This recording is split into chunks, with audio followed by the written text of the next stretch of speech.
You feel confidence like a well-tailored suit, still sharp at the seams, yet suddenly too tight across the chest when you inhale ordinary morning air. The numbers behave politely, smiling on screens, but their smiles linger too long, rehearsed like hosts waiting for you to notice the exits.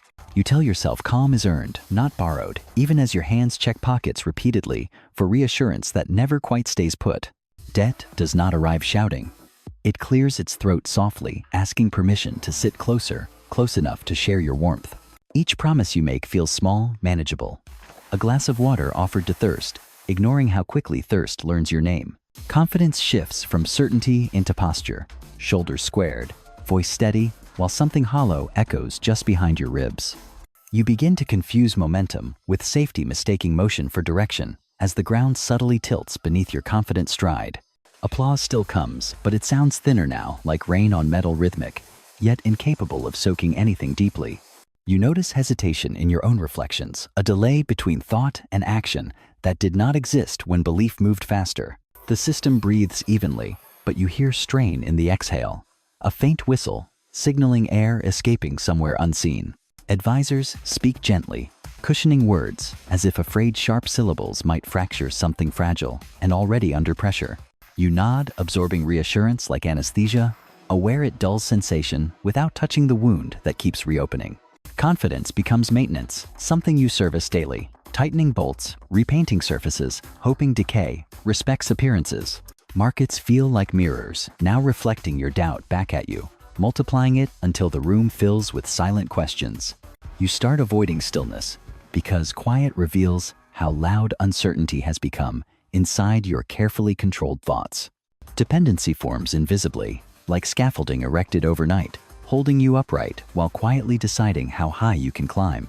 You reassure others with practiced ease, yet your own words feel foreign, borrowed from a version of you that trusted longer.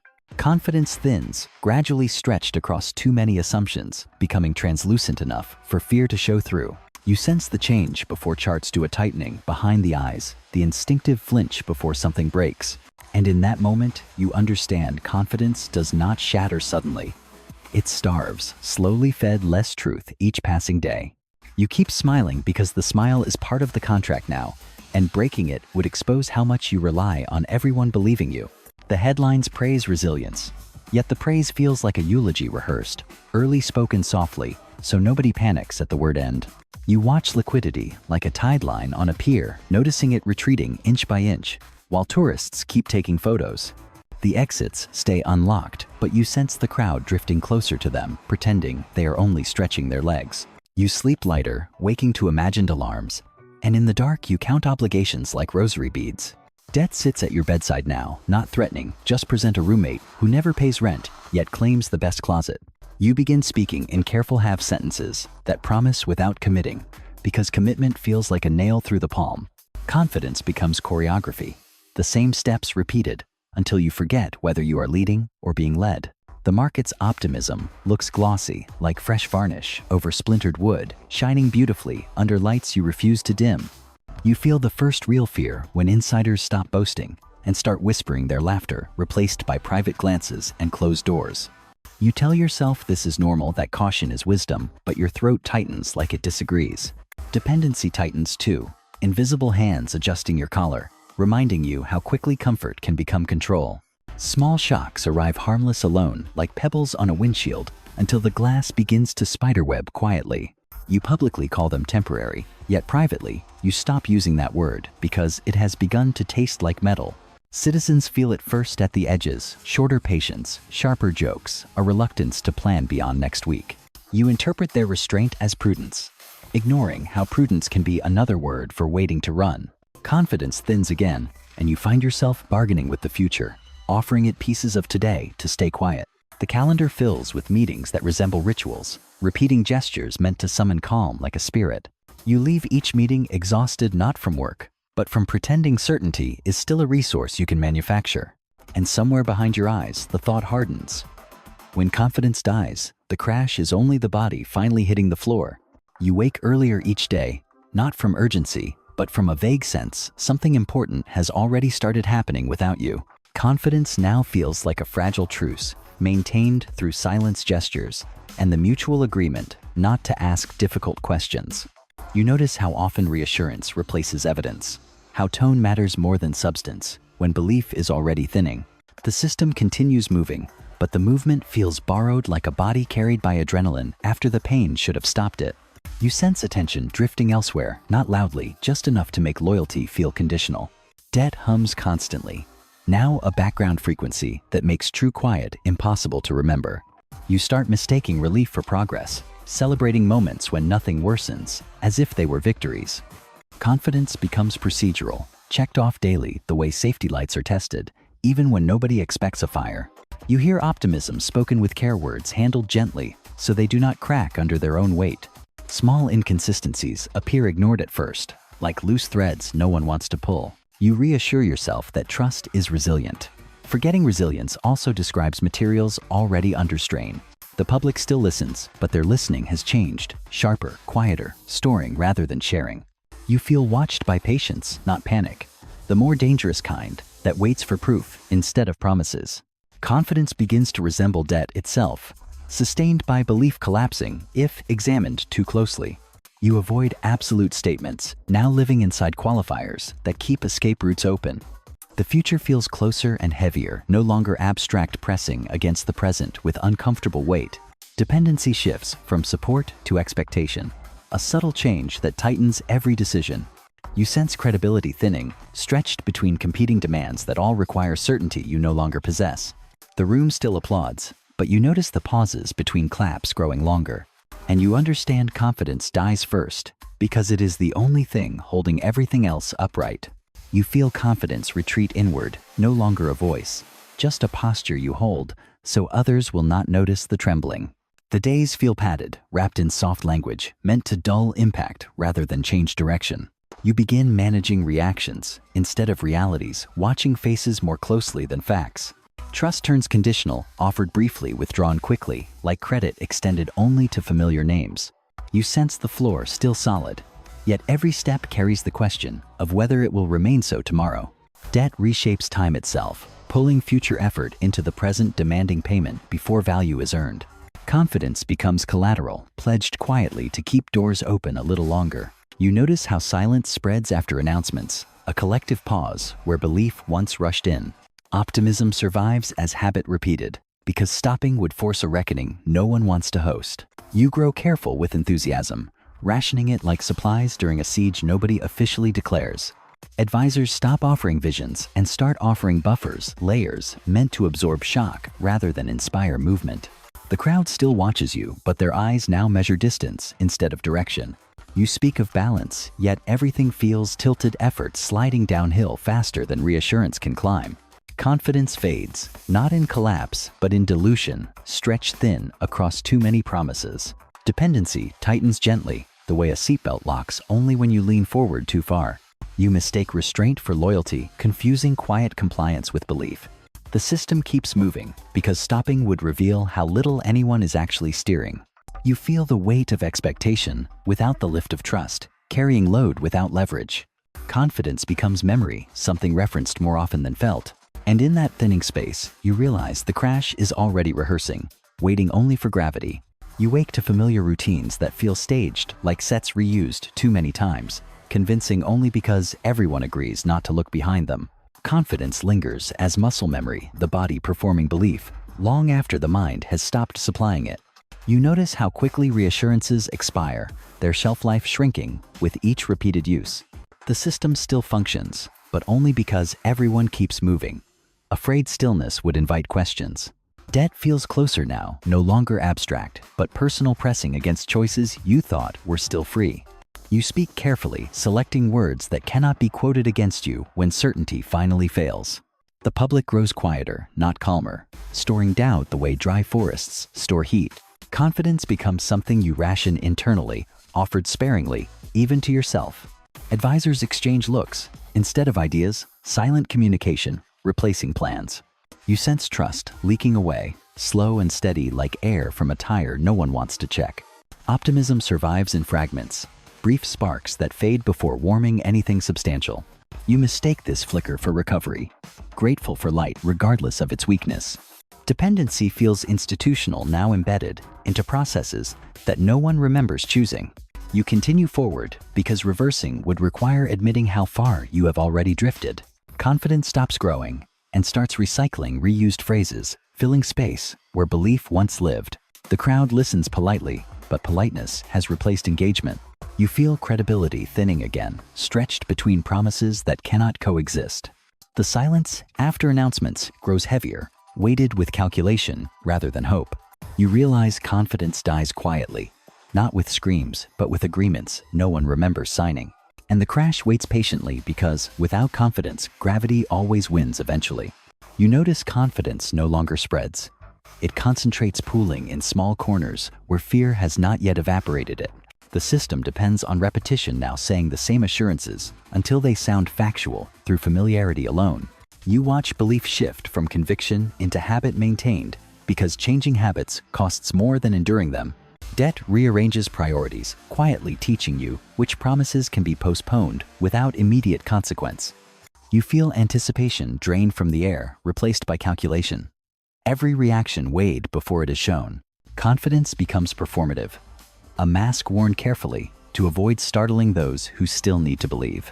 Advisors recommend calm, like medication adjusting doses, without asking whether the illness has changed. The crowd accepts this treatment, mistaking stability for healing because movement has not yet stopped. You sense impatience hardening beneath courtesy, like ice forming under a calm river surface. The language of risk softens further edges, sanded down until warnings resemble suggestions. You stop expecting enthusiasm and settle for absence of panic. Dependency no longer negotiates terms. It assumes continuation, confident you will comply to preserve quiet. Confidence thins again, stretched between reassurance and reality until neither side feels solid. You avoid firm commitments, floating options like lifeboats you hope no one will actually board. The system moves forward on trust inertia, carried by past momentum rather than present belief. You feel watched by patience again, the kind that waits until certainty finally exhausts itself. Small withdrawals happen daily, unnoticed, alone, devastating together. Confidence begins to feel like a rumor you repeat because forgetting it would be worse. You sense the fall approaching, not as shock, but as inevitability, gravity quietly clearing its throat. And you continue because stopping would require admitting confidence is already gone. You sense confidence retreating into routines, surviving only where repetition can disguise its absence. The system speaks softly now. Afraid volume might reveal how hollow the words have become. You notice belief clinging to authority figures rather than outcomes, loyalty shifting from results to roles. Debt reshapes behavior, subtly teaching everyone to expect less, while pretending expectations remain unchanged. Confidence turns inward, becoming private, something no longer shared aloud. You rely on ceremony, familiar gestures meant to reassure even when substance has thinned. The crowd responds politely, applause, measured smiles, brief eyes, calculating exits. You feel urgency replaced by caution, speed, sacrificed for the illusion of control. Dependency feels heavier now, like armor worn so long it begins to bruise beneath. Advisors frame stagnation as patience, convincing you waiting is a strategy rather than paralysis. You sense enthusiasm draining from conversations, replaced by careful neutrality. Confidence becomes something you reference, historically spoken in past tense. The system adjusts again, small recalibrations meant to preserve balance without restoring trust. You mistake survival for success, grateful the structure still stands. Silence grows organized, predictable, a sign people have learned what will not change. You stop expecting reassurance from numbers watching, instead for emotional shifts in the room. Dependency now defines limits, openly outlining what cannot be questioned. Confidence thins to habit once more maintained, because abandoning it would expose fear fully. You sense the crash waiting patiently, respecting the process, knowing belief must finish dying first. And you continue forward, because retreat would require admitting the journey lost its destination long ago. Confidence now exists only in fragments, scattered like broken glass that still reflects light but can no longer hold weight. You hear certainty spoken, rarely cautiously, as if naming it might summon its opposite. The system functions on muscle memory, repeating motions learned during better times. You notice how trust has shifted into procedure belief, replaced by checklists and approvals. Debt tightens quietly, not with threats, but with expectations that feel impossible to refuse. Confidence becomes something you simulate, projecting calm while internally measuring distance to exits. Advisors stop predicting and start monitoring, eyes fixed on dials rather than horizons. The public senses the change, responding with restraint instead of hope. Optimism now feels inappropriate, like laughter at a funeral that has not been announced yet. You speak of resilience again, though the word lands flat, absorbed without reaction. Dependency stabilizes everything just enough to prevent collapse, just enough to prevent recovery. You sense belief settling into compliance agreement without conviction. Confidence fades into routine. Another background system nobody remembers installing. Small adjustments continue, each one framed as prudence rather than retreat. You begin to feel trapped by continuity, afraid disruption would reveal how thin the structure truly is. Silence becomes strategy, absence of alarm mistaken for proof of health. You feel gravity asserting itself gently, a constant downward pull, requiring effort just to stand still. Confidence now costs more energy than it returns, an investment with no yield. You sense the end approaching, not as chaos, but as a calm that feels unnatural. And you continue because stopping would require admitting confidence has already slipped through your hands. You begin measuring success by how little changes relief found in sameness rather than progress. Confidence survives as etiquette, polite gestures exchanged to avoid confronting the emptiness beneath. The system learns to conserve belief, spending it only where absolutely necessary. You notice how often decisions are delayed until emotion cools enough to accept them. Debt rearranges incentives quietly, rewarding patience over initiative, caution over courage. You feel certainty slipping from conversations, replaced by conditional phrasing and careful pauses. Advisors stop debating outcomes and start debating optics, managing perception instead of direction. The public senses this shift, responding with guarded attention rather than enthusiasm. Confidence becomes performative silence, the absence of dissent mistaken for agreement. You rely on continuity like a crutch, leaning harder as balance worsens. Dependency deepens unnoticed, woven into routines that feel normal only because they repeat. You watch belief migrate from institutions into individuals' private judgments, replacing shared trust. The room grows quieter after each announcement calculation, replacing applause. You feel the system holding itself together through habit, not strength. Confidence now feels borrowed from yesterday, spent today, and unavailable tomorrow. You stop asking whether belief can return, focusing instead on how long absence can be tolerated. Small fractures spread beneath polished surfaces, unseen, until weight shifts suddenly. You sense gravity increasing every step, requiring more effort to maintain the same height. The crash feels closer now, not louder, just nearer, waiting for the last illusion to fade. And you continue forward, because acknowledging the loss would mean standing still without belief to hold you up. At the end, nothing snaps or screams. Confidence simply steps aside, leaving gravity free to finish what doubt patiently prepared. You look for a single mistake, but find only many careful decisions that felt safe when belief was still doing the lifting. Each compromise seemed reasonable, each delay harmless, until reason itself became another thing postponed. Confidence did not vanish. It was traded away slowly for comfort, calm, and one more uninterrupted day. The system holds briefly suspended by habit alone, like a breath kept too long without knowing why. You realize the crash was never the cause, only the consequence of belief already drained from the structure. When prices finally fall, they are merely following confidence downward, obeying gravity you ignored. You stand inside the quiet aftermath, recognizing the soundlessness as the true warning you missed. Confidence dies before markets crash, because belief is what keeps weight from becoming force. And when belief is gone, the fall is no longer a surprise, only the final proof that nothing was holding you anymore.